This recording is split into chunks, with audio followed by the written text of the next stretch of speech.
સતગુરુદેવની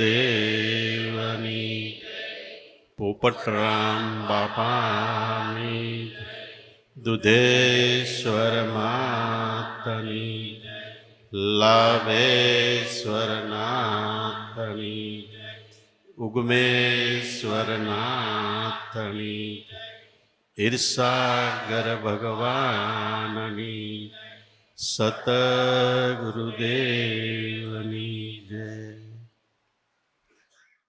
सदगुरु पूर्णिमा रूप से सदाय शीतल साई परिब्रह्म गुरु परिब्रह्म परमात्मा सब घट रहा समाय सदगुरु पूर्णिमा रूप से एम शा माटे कीधुं के पूनम ने दिवसे चांदो पूर्ण 16 कलाए खिलेलो होय छे, जेमां कोई कचाश कोई खामी प्रकाश फेंकवामां क्यांय नथी होती।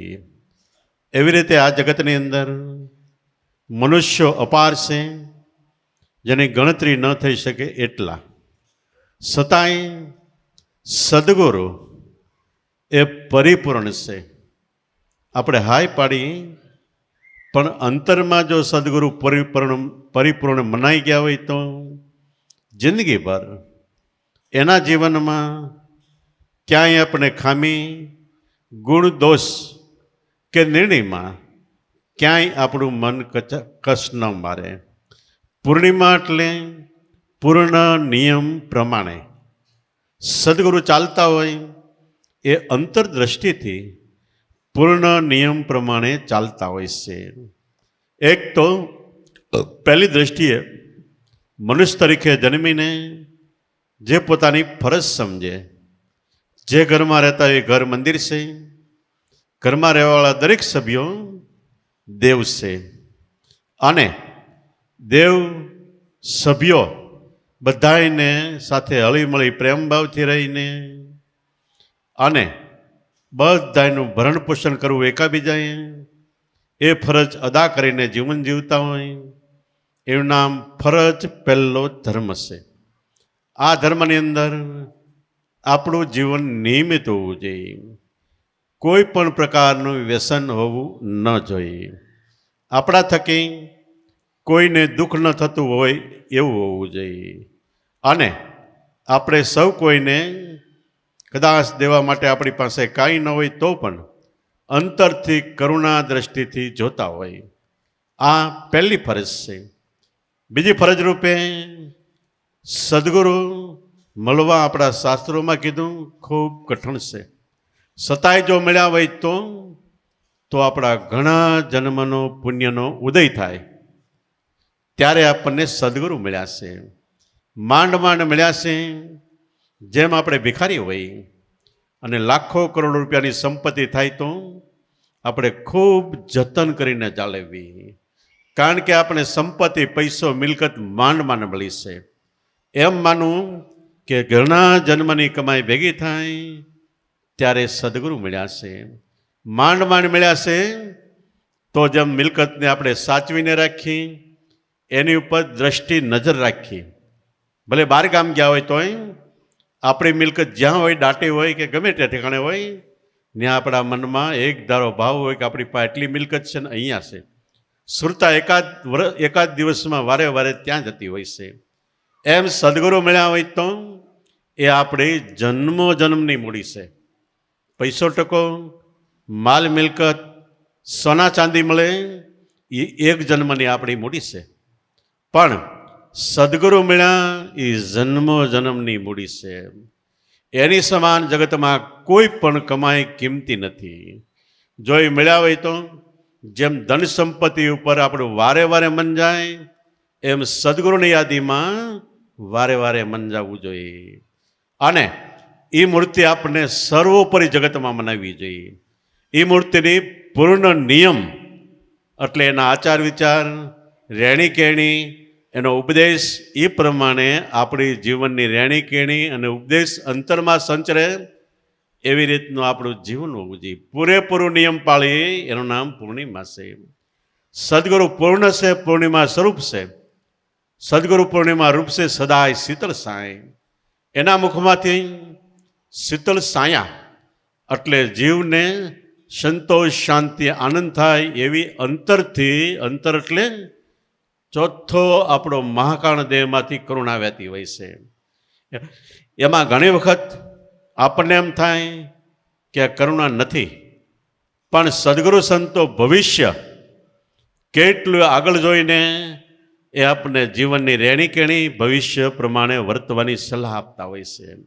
એટલે એ સલાહ પ્રમાણે ચાલે તો આપણને દુઃખમાં પણ પાછળ સુખ હોય છે. તો સદગુરુ પૂર્ણિમા રૂપ છે સદાય શીતળ સાંય, એને શરણે જાતા આધે, વ્યાધે અને ઉપાધિ, આ ત્રિવિધિના તાપમાં આખું જગત સબડે છે. એ ત્રિવિધિના તાપમાંથી આપણે ધીમે ધીમે ધીમે મુક્ત થાય છે. અને અનાદિકાળનું આપણા અંતઃકરણમાં એટલે મન, બુદ્ધિ, ચિત્ત, અહંકારમાં વિષયોનું હરાળ જેલ છે એ પણ નાબૂદ થતું હોય છે. એને કહેવાય શીતળ સાયા. બીજી રીતે સદગુરુ સંતોની એવી કરુણા દ્રષ્ટિ હોય છે કે મનુષ્ય માત્ર દેવ બની જાય. મનુષ્ય તો દેવ બને તો એના બાળકો એ તો દેવના દેવ બને, એવી કરુણા દ્રષ્ટિથી કૃપા દ્રષ્ટિ અને ઉપદેશ આપતા હોય છે. મનુષ્ય માત્ર દેવ બને, રહે સ્વરૂપે ખેલતા, પોતાના સ્વરૂપમાં એટલે શ્વાસોશ્વાસના ભજનમાં કાયમ ખેલા કરે, કાયમ અજંપા જાપ ભર્યા જ કરે. અને અજંપા જાપ છે એ ખારા સમજણમાં મીઠી એક વીરડી છે. આખો આપણો દેહ છે એ ખરેખર દેહાધ્યાસમાં બંધાય તો 84માં જાય છે. એટલે આખો આપણો દેહ ખારો સમુદ્ર કહેવાય છે. પણ એમાં મીઠી એક વીરડી નાભી પરા, જ્યાંથી શબ્દ ઉપડે છે એમાં તમે ધ્યાન આપો, એમાં અનુભવ થાય, નાદ બ્રહ્મ પ્રગટે, પ્રેમ પ્રગટે, તો એક મીઠી વરડી છે. અને આ પાણીડા ભાવે એ ગુરુના બાળક છે.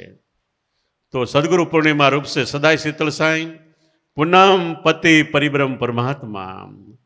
પૂનમના પતિ એટલે આ કૃપા દ્રષ્ટિ કરતા જે મહાપુરુષો સંતો છે, પરિબ્રહ્મ પરમાત્મા ભગવાનનું રૂપ છે. પૂનમ પતિ પરિબ્રહ્મ પરમાત્મા સબગટ રહ્યા સમાય. હવે અહીંયા સમજવાની છેલ્લી વાત મુખ્ય આવે છે કે સદગુરુ મળ્યા, બાર મળ્યા, દેહધારી છે, ફલાણી જ્ઞાતિ છે, ફલાણા ગામમાં છે, ફલાણે રહે છે, એટલું નથી. આપણા ઘટમાં, આપણા અંતરમાં છે, બહાર નહીં. બહાર તો પ્રતિક રૂપે છે, સાક્ષાત રૂપે, અપરોક્ષ રીતે એટલે હાજર રૂપે આપણા દેહ મંદિરમાં છે. તો આપણા દેહ મંદિરમાં છે, આપણી સાથે છે. જો એટલો વિચાર રાખો તો કોઈ દિવસ નબળો વિચાર ન આવે, કોઈ દિવસ સદગુરુના અવગુણ જોવામાં મન ક્યાંય ચોટે નહીં. કારણ કે આપણા અંતરમાં છે એ બધું વિચાર કરવું એ જાણે છે. તનકી જાણે, મનકી જાણે, જાણે ચિતડાની ચોરી. એનાથી સુપાન ક્યાં જાય? જેના હાથમાં છે આપણા જીવનની દોરી. 24 કલાક ઉપદેશ આપ્યા પછી અંતઃકરણમાં આપણી સાથે છે. આપણે જેટલી વાર યાદ કરીએ એથી ડબલ વાર નહીં, પણ 24 કલાક શ્વાસે શ્વાસે યાદ કરે છે. એટલે ઓતપ્રોત છે. અને આપણને ઓચિંતાના ગુરુમાં યાદ આવી જાય તે માનું આપણને યાદીમાં લે છે. આપણને એના માળાના મણકા છે એ મણકા એ ફેરવે છે એટલે આપણને યાદીમાં લે છે. અને એની યાદીથી આપણું ઘડતર થાય છે. જેમ પક્ષી હોય, ઈંડું મૂક્યા પછી માથે બેસે છે. શું કામ બેસે? એની હીટ એટલે ગરમી આપે છે. ગરમીથી ઈંડું સેવાય છે. એમ સદગુરુ મળ્યા પછી આપણને હીટ એટલે ગરમી, ગરમી એટલે તપોબળ એનું આપે છે, એનું પુણ્ય આપે છે. પણ આપણે સમજાય નહીં અને આપણને ખ્યાલ ન હોય ત્યાં સુધી આપણે અજ્ઞાન અવસ્થામાં છીએ, ત્યાં સુધી દેહ દિશામાં છીએ. પણ જેટલો ગુરુગુણ ગવાય, જેટલું નામનું સ્મરણ થાય, એટલી આપણી અજ્ઞાન અવસ્થા, અવગુણ, અવિદ્યા, માયા દૂર થતી જાય છે. માયા એટલે પૈસો, ટકો, માલ, મિલકત, જર જમીન કાંઈ નહીં, એ કોઈ માયા નથી. માયા ફક્ત તમારા દેહને આપણું મન બાંધી રાખે કે દેહ મારો છે, હું દેહ છું, એ જ મોટામાં મોટી માયા છે. આને શાસ્ત્રોમાં અવિદ્યા માયા કીધી છે અને ક્યાંક ક્યાંક એને અસુરી માયા કીધી છે. સૂર્ય એટલે સારી મદદ કરનાર માયા અને અસુર એટલે રાક્ષસી માયા. તો દેહ ભાવ છે, દેહ મારો છે, દેહ હું છું, એ અસુરી માયા છે. એ દૂર કરવા માટે નિત્ય કાયમ સત્સંગની જરૂર છે. એનાથી ઉપર ગુરુ કૃપાની જરૂર છે ને એનાથી ઉપર આપણા ધ્યાનની અભ્યાસની જરૂર છે. એટલે આ બધી વસ્તુને પકડ મજબૂતપણે રાખો. આપણી અંદર ઊંડે ઊંડે કોઈ અવિદ્યા હોય, કોઈ અવગુણ હોય, કોઈ દોષ હોય, કોઈ ભૂલ હોય, એનો ત્યાગ કરો. એટલે ઓટોમેટિક આપણું મન નિર્મળ થાય. એટલે જે મન આપણું ધ્યાનમાં, સ્મરણમાં, શ્વાસોશ્વાસના ભજનમાં નહીં લાગે, એ મેળે મેળે લાગવા મળશે. અને જેમ મન નામના સ્મરણમાં લાગશે એમ આપણે હળવા ફૂલ જેવા થઈ.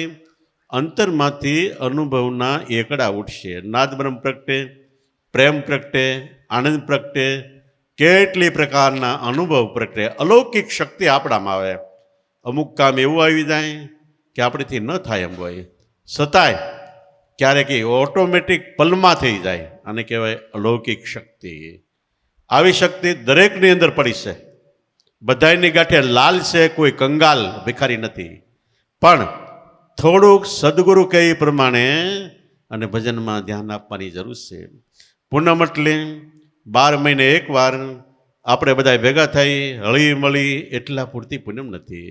12 મહિનાને પૂનમને દિવસે આપણે નિશ્ચય નક્કી કરવું કે આપણામાં કાંઈ ભૂલથાપ હોય, અવગુણ હોય, અવિદ્યા માયા હોય તો કેમ દૂર થાય. બીજું, કેમ આપણે સદગુરુના ગુણોનો વાદો ગાઈએ. ત્રીજું, આપણું ભજન બળ કેમ વધે. ચોથું, આપણા શરીરના જે અવગુણો હોય, ઘણા અવગુણો હોય છે. એક મોટો અવગુણ વ્યસન છે. અત્યારના જમાનામાં જે વ્યસનો છે ભયંકર નુકસાન કરતા છે. કારણ કે પહેલાં સાચો અને કુદરતી ખોરાક હતો એટલે વ્યસન છે એ દબાઈ જતું. એની જે શક્તિ દબાઈ જતી, પણ એ ખોરાક વહી ગયો એટલે એની શક્તિનો વિસ્ફોટ થાય તો એ ભયંકર રોગો થાય છે. એટલે કોઈ પ્રકારનું વ્યસન નહીં. બીજું, ગાળિયા, તાળિયા, રંગતાળિયા એવા ભાઈબંધ દોસ્તાનો સંગ હોય તો એ છોડી દો. કારણ કે એ સંગથી એક પૈસાનું નુકસાન થાય, એક ઉજાગરાથી શરીરનું નુકસાન થાય, અને ત્રીજું ભયંકર રોગ થાય. અને આપણું મન બગડશે. જે અર્થે મનુષ્ય અવતાર મળ્યો એ અર્થ સિદ્ધ નહીં થઈ શકે. એટલે એ સંગ છોડી દેવો. 24 કલાકની અંદર અડધી કલાક, કલાક, 2 કલાક જેટલો સમય બચે એટલો બચાવીને સત્સંગ કરો, ધ્યાન કરો અને સ્મરણ કરો. કરવા જેવી આ વસ્તુ છે. એટલે ખરેખર માં આપું છું કે ખારા સમુદ્રમાં મીઠી એક વીરડી, અને એ પાણીગળા અમને ભાવે. એ પાણી પીવે એટલે શ્વાસોશ્વાસનું ભજન કરે. એ આપણા મનને અને આત્માને ભાવે છે. અને એના જ બધાએ કીધું. કોઈ કીધું કે જપો જંપા જાપ. અને ભવસાગરમાં સાચા હિરલા. ભવસાગરમાં સાચા હિરલા એટલે સંતો મહાપુરુષો હિરલા છે. એની નજીક જાવ તો સંતો મહાપુરુષો સ્વયં પ્રકાશી હિરલા છે. એમાંથી એવો પ્રકાશ નીકળે છે કે અંધારે હીરા મૂકો તો એમાંથી પ્રકાશ ફરતી બાજુ પડે છે.